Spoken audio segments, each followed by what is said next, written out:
오늘 메인 주제가 상속재산을 어떻게 찾아내느냐. 부모님이 거래하는 은행 일일이 방문해서 너무 번거로우니까 이제 금융감독원에서 라는 걸 만들어 놨어요.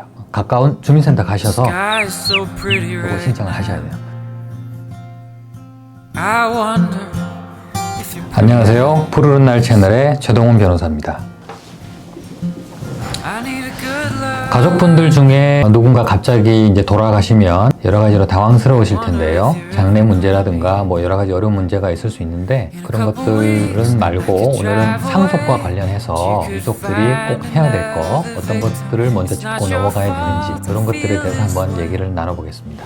요즘 다양한 매체에서 상속에 대한 이야기가 갑자기 많이 나오는 것 같거든요. 이런 어떤 사람들의 상속에 대한 관심이 최근에 높아진 걸까요? 통계적으로도 상속 사건 그리고 상속 재판 숫자가 많이 늘고 있어요. 그 이유를 이제 생각을 해보면 요새는 이제 출생하는 사람보다 사망하시는 분이 더 많은 그런 상황이 됐고, 그렇기 때문에 과거에 비해서는 사망 사건이 많다 보니까 자연스럽게 이제 상속 사건도 많아지는 것 같다는 생각이 좀 들고, 또 하나는 상속이라는 것이 예전에는 그냥 가족 내부의 문제로만 끝났거든요. 유족끼리 모여서, 형제들끼리 모여서 대충 뭐 이래 합시다라고 해서 상속재산 분할도 다 하고 별 다툼 없이 마무리가 되는 경우가 많았습니다. 전통적으로 장자, 첫째 아들의 권리가 좀 강한 그런 경향이 있었기 때문에 첫째 아들이 뭐 주도가 돼서 상속 문제를 다 해결한다거나 아니면 첫째한테 뭐 다 몰아줘도 나머지 자녀들은 크게 이의를 할 수 없는 그런 분위기, 그런 것들 때문에 상속 문제가 수면으로 떠오르지는 않았는데 요새는 그렇진 않죠. 이제 각자 상속권, 유류분권 이런 자기의 권리를 찾으려는 노력이 많아지고 있고, 이제 거기에 대해서 지식이 좀 많아지다 보니까 불공평한 뭐 상속 분할이라든가 이런 문제에 대해서는 참고 넘어가지 않는 그런 경향이 상속이 많아지게 된 원인의 하나인 것 같습니다. 만약에 이제 건강하던 부모님 또는 배우자가 갑자기 사망하게 되면은 뭔가 기일 내에 꼭 상속을 위해서 준비해야 될 것들이 있을까요? 갑자기 이제 가족이 돌아가시면 당황스럽겠죠. 그래서 일단 이제 뭐 장례 절차를 먼저 하시고 나서 그 다음에 꼭 하셔야 될 게 이제 상속 문제인데, 상속은 뭐 재산 나누면 끝, 그게 아니라 관련된 여러 가지 또 분쟁의 씨앗이 될 수 있는 그런 쟁점들이 또 있거든요. 그런 것들이 잘 마무리되도록 이렇게 준비를 하셔야 되는데요. 먼저 좀 말씀을 드려야 될 게, 상속 재산 분할을 하려면 무슨 상속 재산이 어떤 식으로 남아 있는지를 먼저 파악을 해야 되거든요. 예금이 얼마 있는지, 부동산은 뭐가 있는지, 어디에 있는지 이런 것들을 먼저 알아야 되기 때문에 상속 재산을 찾는 절차가 먼저예요.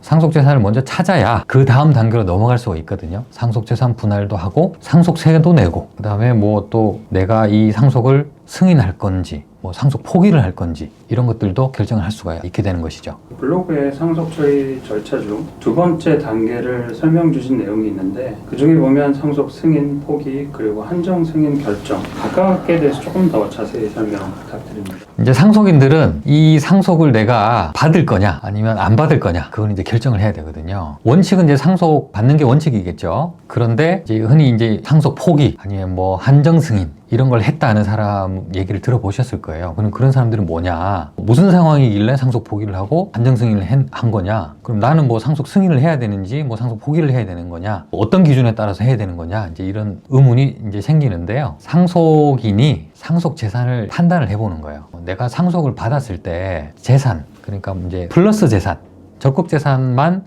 상속을 받는 게 아니라 그 비상속인의 채무까지 승계를 받거든요. 빚도 상속을 받는 거죠. 재산 전체 규모를 따져봤을 때 오히려 마이너스 상태인 경우가 있어요. 빚이 훨씬 많은 경우. 그런 경우는 상속 포기를 합니다, 보통. 왜냐하면 상속 포기를 하지 않으면 그 빚까지 전부 떠안아서 내가 그 빚을 갚아야 되는 의무가 생기거든요. 그래서 아까 말씀드렸듯이 이 채무가 많은지 아니면 뭐 상속 재산이 더 많은지 그거를 비교를 해보려면 상속 재산을 먼저 찾아봐야 되는 거죠. 그 절차를 제가 좀 이따 말씀드릴 텐데, 상속 재산을 다 조회해봤더니 마이너스 상태다, 그리고 그 빚은 내가 떠안기 싫다, 그러면 상속 포기를 하시는 거예요. 그런데 약간 애매한 경우도 있어요. 재산을 받고 싶긴 한데 채무도 좀 있는 것 같고, 이게 약간 아리까리한 경우가 있어요. 채무가 조금 더 많을 수도 있고 아니면 재산이 조금 더 많을 수도 있는데, 그런 아리까리한 경우는 한정 승인을 주로 많이 하세요. 한정 승인이 뭐냐면 내가 받은 상속 재산 그 한도에서 혹시 빚이 있으면 거기서 갚겠다. 개인의 특별 재산에서는 그 빚을 갚지 않고 상속받은 재산 한도로만 갚는 그게 이제 한정 승인이거든요. 그래서 나중에 상속 재산 조회를 해봤을 때 약간 아리까리하다 그러면 한정 승인 하시면 돼요. 그러면 단순 승인은 뭐냐? 그냥 뭐 재산, 채무 그냥 포괄적으로 다 받는 거예요.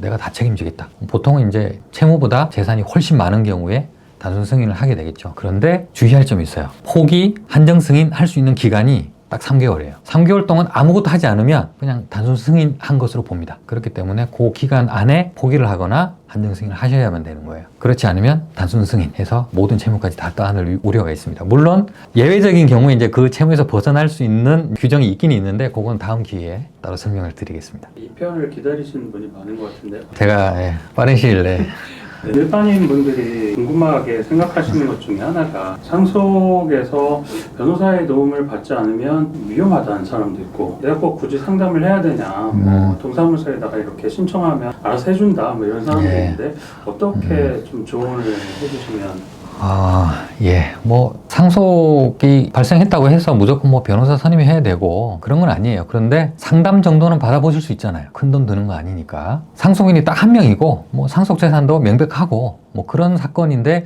굳이 뭐 변호사 도움을 받아서 뭔가 처리해야 될 건 없어요, 사실은. 그런데 분쟁이 생길 것 같다. 이런 조짐이 있는 경우는 있거든요. 그런 경우에는 뭐 상담이라도 한번 받아보시는 게 좋을 것 같아요. 예를 들어서 상속재산 분할을 해야 되는데 어느 누군가는 뭐 더 많이 가져야 된다 이런 입장을 보인다거나 아니면 누구 한 명은 예전에 부모님한테 먼저 좀 미리 많은 재산을 받아갔는데 그럼에도 부모님이 나중에 사망했을 때 남긴 재산에 대해서 또 뭐 자기한테 더 달라 이런 식으로 요구를 해서 나머지 상속인들이 좀 불만이 있는 상황이라든가 그런 경우에는 이제 상담을 좀 받아보실 필요가 있고 상속 재산이 뭐가 있는지 모르시는 분도 있어요. 어떻게 샀는지도 몰라요. 그러면 도움을 좀 받으셔야 될 것 같고 세금 문제 있죠. 상속세 이거 뭐 어떻게 내야 되냐 누가 내야 되냐 아니, 분할도 안 했는데 그런 것들에 대해서 이거 뭐 혹시 뭐 가산세 나오는 거 아닌가 뭐 이런 우려하시는 분도 있거든요. 그런 거에 대해서는 조금 이제 상담을 받아보실 필요가 있습니다. 상속 상담을 하러 온 의뢰인분들이 가장 빈번하게 궁금해하시는 질문이 먼저 한두 개만 좀 소개해 주실 수 있을까요? 제일 많은 건 상속 재산을 분할을 해야 되는데 불공평하다는 거예요. 형제들이 뭐 이렇게 삼형제가 있는데 꼭 그 중에 한 명이 이제 욕심을 부린다는 거예요. 장남한테 이제 돌아가신 아버님이 미리 돈을 좀 준 게 있다거나 아니면 장남이 아버님을 모시면서 아버님 계좌에서 돈을 좀 빼간 거예요. 다른 형제들 몰래. 그런데 밝히질 않는 거죠. 그래서 자기가 받아간 건 입 싹 닫고 그 남은 재산 똑같이 나누자 이렇게 나오니까 나머지 형제들은 불만이 생기는 거죠. 미리 받아간 거 그거 좀 밝혀봐라. 안 밝히니까 이제 소송하는 거거든요. 재판 들어가서 이제 계좌 내역 다 열어보고 받아간 거 있으면은 상속분 미리 받아간 거니까 그거 빼고 나머지만 받아가. 이런 식으로 이제 진행하기도 해요. 그래서 이제 이거 꼭 1대1대1이냐 이 질문을 많이 하시거든요. 근데 그 예외가 있을 수 있어요. 미리 받아간 거 밝히면 달라질 수 있습니다. 그리고 또 뭐가 있을까요? 혹시 숨겨진 채무자가 갑자기 나타나서 돌아가신 부모님의 채권자들 네. 그런 경우 있었어요. 이 재산 조회를 해봤더니 뭐 채무는 별로 없어서 상속인들이 가만히 있었어요. 그러면 3개월 지나면 단순 승인 된다고 말씀드렸죠. 상속 승인을 하고 이제 상속 다 끝났어요. 그런데 갑자기 소장이 온 거예요. 돈 갚으라고. 알고 봤더니 아버님이 뭐 누구한테 이제 돈을 빌렸던 거죠. 채권자가 이제 소송을 낸 거예요. 그 아버님이 사망한 게 밝혀지니까 그 상속인이 이제 갚아야 되니까 이제 타고 와서 우리 집으로 소장이 온 거죠. 내가 몰랐던 채무인 거죠, 이게. 이미 상속 포기할 수 있는 기간이 3개월이 지나버렸어요. 그런 경우는 뭐 어떻게 해야 되냐? 방법은 있어요. 특별 한정 승인이라는 제도가 있습니다. 그건 2편에 말씀드릴 텐데. 근데 이제 좀 약간 안타까웠던 그런 사례가 있었어요. 상속인이 아이였던 거예요. 미성년자 상대로 이제 타고 들어온 거죠. 이제 부모가 상속 포기를 했는데 아이는 상속 포기를 안 한 거죠. 부모님이 그 잘 몰랐던 거예요. 포기는 했는데 자기 아이까지 상속 포기를 같이 했어야 되는데 놓쳐버린 거죠.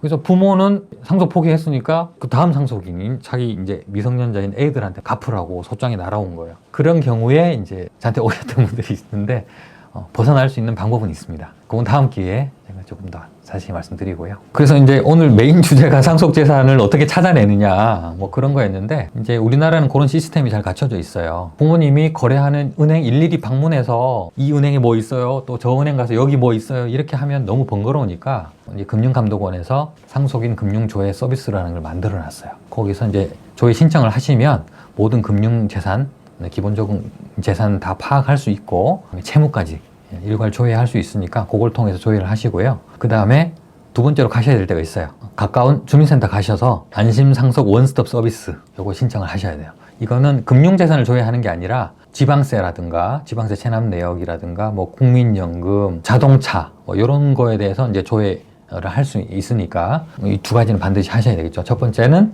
금감원 사이트에서 조회하시는 거, 두 번째는 주민센터 가셔서 조회하시는 거. 요거 두 가지 하시면 웬만한 거는 다 조회하실 수가 있어요.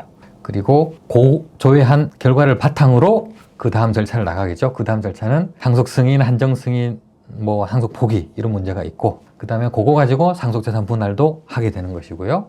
그거 가지고 상속세도 납부하게 되는 것이고, 그렇게 다음 절차로 이행을 할 수가 있습니다. 네, 오늘 또 1편 이야기 자세히 설명해 주셔서 감사합니다. 네. 예, 오늘은 상속이 발생했을 경우에 상속재산을 어떻게 조회를 하고 거기에 따라서 후속 절차는 또 어떤 게 이어질 수 있는지에 대해서 간략히 얘기를 나눠봤습니다. 2편에서 이어지는 주제도 관심 갖고 시청해 주시기 바랍니다. 오늘 다룬 주제 이외에 혹시 상속 관련해서 궁금하신 점들, 꼭 물어보시고 싶은 점들 그걸 댓글로 달아주시면 제가 다음 편 영상에서 답을 해드리도록 하겠습니다. 감사합니다.